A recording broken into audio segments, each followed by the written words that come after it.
think gambling is just about winning or losing. In this world, every card has a price, and every smile could be a trap. Welcome to the world of the Tazza, gambling gods who don't play for money, but for their lives. In this film, one wrong move could cost you everything: your fingers, your trust, even your life. This is Tazza, The Hidden Card, 2014, a film packed with deception, sly cards, and bloody revenge. Brace yourself, because the only thing you can trust is the card in your own hand. The film opens with the appearance of a middle-aged man who claims to be a friend of Goni, the son of a restaurant owner named Go Gwang-ryol. Goni hasn't returned home in a long time. The man says Goni entrusted him with a large amount of money. Go Gwang explains that the money came from a battery-selling business. While Go Gwang is changing his pants after spilling food on them, he's approached by a young boy named Ham Dae-gil. Dae-gil is a sharp and cunning child. He manages to trick Go Gwang into repeatedly giving him money. Impressed by his skills, Go Gwang gives him a nickname, Tazza. What's a Tazza? 근데 타짜가 뭐예요? The scene then shifts to a moment where Dae-gil is seen gambling. Bored and with the day growing late, he decides to go all in against a group of kids his age.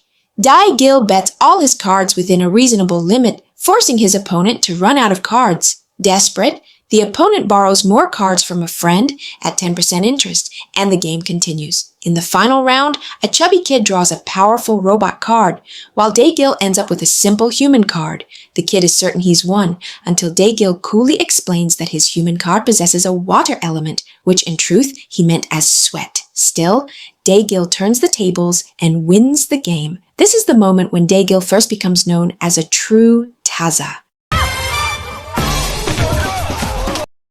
Oh, and in case you're wondering, Tazza is a term for a professional gambler, someone highly skilled in using tricks and tactics in every game they play. One day, Dae-gil is challenged by a local thug named Gwang-chul. During the game, Gwang-chul tries to cheat, but Dae-gil, already able to read his every move, turns the tables and wins. After his big win, Gwang-chul's younger sister appears, a stunningly beautiful girl. Dae-gil, feeling bold, tries to flirt with her, but the girl, clearly uncomfortable, screams, prompting Gwang-chul to come rushing back and beat Dae-gil up on the spot. That night, Dae-gil can't stop thinking about the girl's face.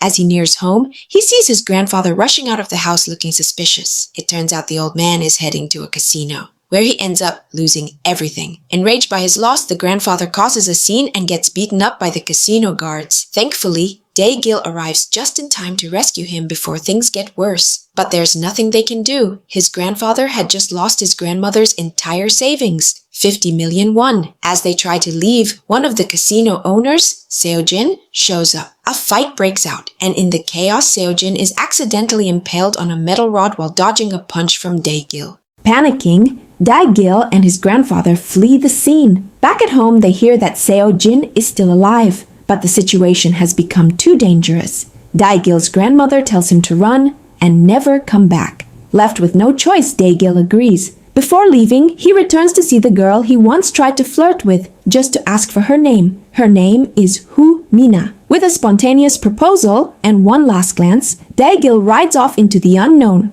on his legendary motorcycle. That night, Dae-gil meets one of his successful acquaintances, a subordinate of a private casino owner, catering exclusively to Seoul's elite. The next day, Dae-gil follows his acquaintance, whom he respectfully calls Hyungnim, named Charlie, and tries his luck applying for a job as a casino server. After a direct interview with the big boss, Dae-gil is accepted. He begins working as a server, delivering food, selling overpriced cigarettes, and attending to high-profile guests, until one day, he gets a chance to play judo against one of the big-name gamblers. This is where Dae-gil's true skill shines. Impressed, the boss promotes him. Dae-gil becomes the casino's main gambler. 1 year later, Dae-gil has made it. He's now a high roller, living in a luxury apartment in Seoul. One night, a woman addicted to judo comes to Dae-gil, begging him to teach her how to play cards. She causes a scene in public, shouting and pleading, leaving Dae-gil with no choice but to accept. And that's how their story begins.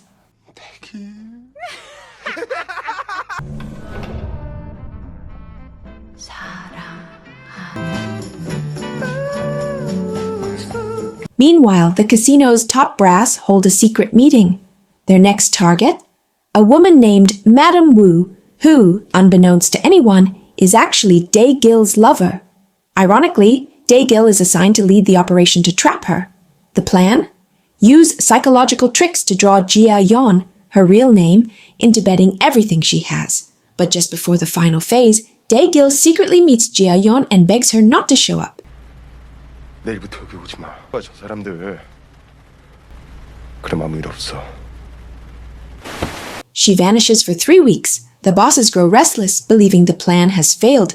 Until suddenly, Jia-yeon returns. The grand game begins. This time, she brings in 2 billion won. But what happens next shocks everyone.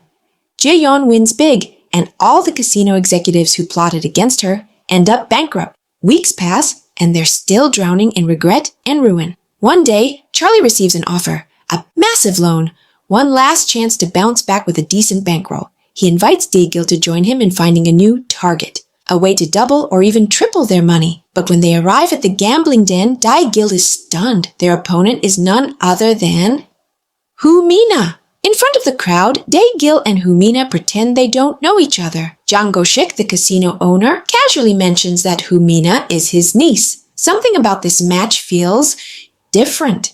Dae-gil gets emotional and boldly decides to go all in, facing the casino boss himself. The game begins. At first, Dae-gil dominates, but each time he loses, Uncle Jang demands the stakes be doubled, from 5 million to 10, then 20, until they're betting 100 million won per round. Before the high-stakes match, Dae-gil excuses himself to the restroom. Charlie, feeling they've already won enough, urges him to walk away, but Dae-gil insists. They go back in. The 100 million round begins. But this time, luck turns completely. Dae-gil keeps drawing terrible hands, while Uncle Jang pulls perfect cards every round. Eventually, Dae-gil and Charlie lose everything, up to 1 billion won.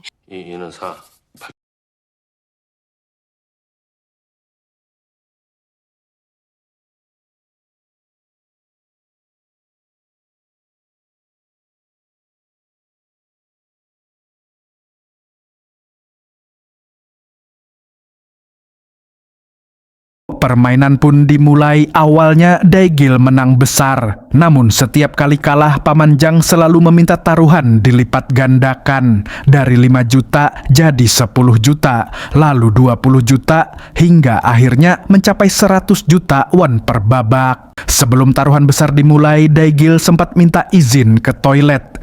Saat itu Charlie sudah merasa mereka sudah menang cukup banyak dan menyarankan untuk berhenti. Namun Dae-gil tetap kekeh ingin melanjutkan. Pertaruhan 100 juta pun dimulai, namun kali ini keberuntungan benar-benar berbalik. Dae-gil selalu mendapat kartu jelek, sementara Paman Jang terus mendapatkan kartu yang luar biasa bagus. Sampai akhirnya Dae-gil dan Charlie kalah total hingga mencapai 1 miliar won.